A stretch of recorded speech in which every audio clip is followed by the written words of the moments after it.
S, ಹೀಗೆ ಅವಧಿ ಮೀರಿದ ರಾಶಿ ಲೋಡ್ಗಟ್ಲೆ ಕೂಲ್ ಡ್ರಿಂಕ್ಸ್ ಗಳನ್ನ ಕೆರೆ ಅಂಗಳಕ್ಕೆ ಕಿಡಿಗೇಡಿಗಳು ಬಿಸಾಡಿ ಹೋಗಿದ್ದು, ಇದರಿಂದ ಕೆರೆಯ ನೀರು ಕಲುಷಿತವಾಗುವ ಆತಂಕ ಗ್ರಾಮಸ್ಥರಿಗೆ ಕಾಡ್ತಾ ಇದೆ.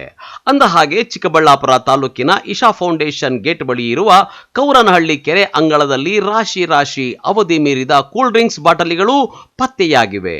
ರಸ್ಕಿಕ್ ಮ್ಯಾಂಗೋ ಜ್ಯೂಸ್ ಹಾಗೂ ನಿಂಬು ಪಾನಿ ಕೂಲ್ ಡ್ರಿಂಕ್ಸ್ ಬಾಟಲಿಗಳ ಪತ್ತೆಯಾಗಿದ್ದು, ಇಶಾ ಫೌಂಡೇಶನ್ ಬಳಿ ನೂರಾರು ಅಂಗಡಿ ಮಾಳಿಗೆಗಳು ತಲೆ ಎತ್ತಿದ್ದು, ಪ್ರವಾಸಿಗರಿಗೆ ಮಾರಾಟ ಮಾಡಲು ನಾನಾ ತರಹದ ತಂಪು ಪಾನೀಯಗಳನ್ನ ಇಲ್ಲಿ ವ್ಯಾಪಾರ ಮಾಡ್ತಾರೆ.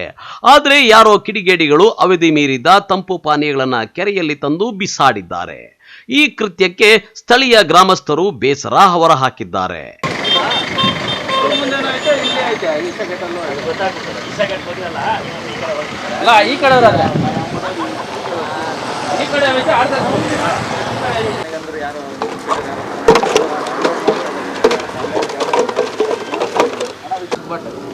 ಚಿಕ್ಕಬಟ್ಲ ಮೇಲೆ ನೋಡಿ 2 ತಿಂಗಳು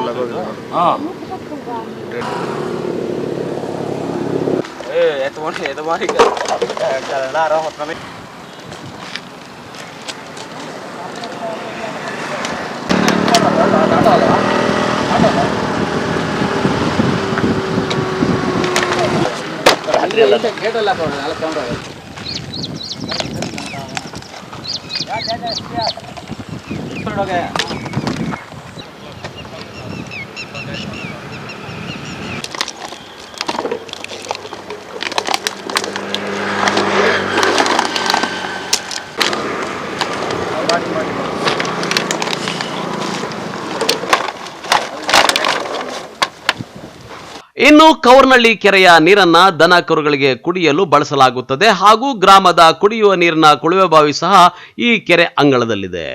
ಅವಧಿ ಮೀರಿದ ಕೂಲ್ ಡ್ರಿಂಕ್ಸ್ ಕೆರೆಯ ನೀರು ಸೇರಿದ್ದು, ಇದರಿಂದ ಅನಾಹುತ ಆದ್ರೆ ಯಾರು ಹೊಣೆ ಅಂತ ಆಕ್ರೋಶಗೊಂಡಿದ್ದು, ಅವಲಗುರ್ಕಿ ಗ್ರಾಮ ಪಂಚಾಯಿತಿ ಅಧಿಕಾರಿಗಳು ಕ್ರಮ ಕೈಗೊಳ್ಳುವಂತೆ ಸ್ಥಳೀಯ ಗ್ರಾಮಸ್ಥರು ಆಗ್ರಹಿಸಿದ್ದಾರೆ.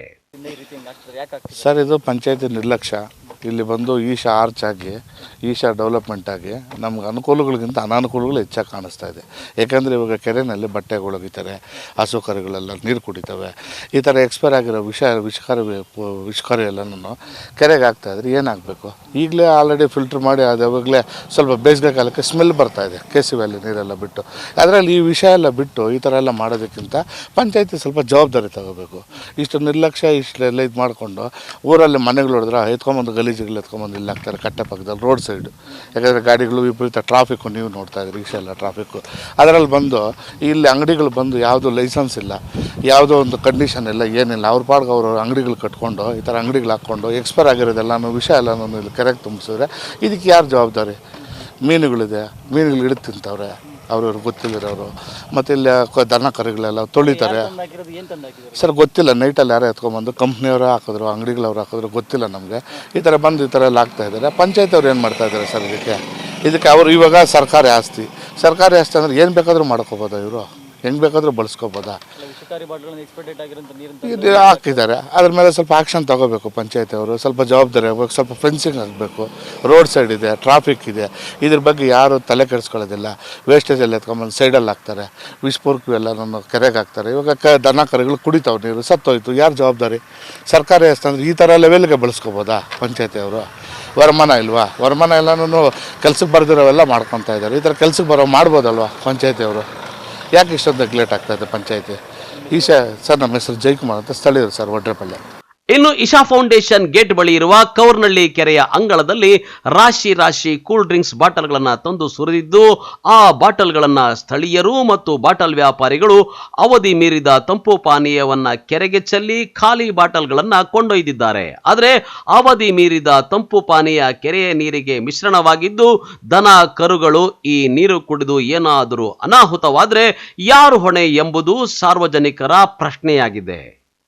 ಕ್ಯಾಮರಾಮನ್ ಪ್ರವೀಣ್ ಜೊತೆ ಕಳವಾರ ಅರುಣ್, MMTV ನ್ಯೂಸ್, ಚಿಕ್ಕಬಳ್ಳಾಪುರ.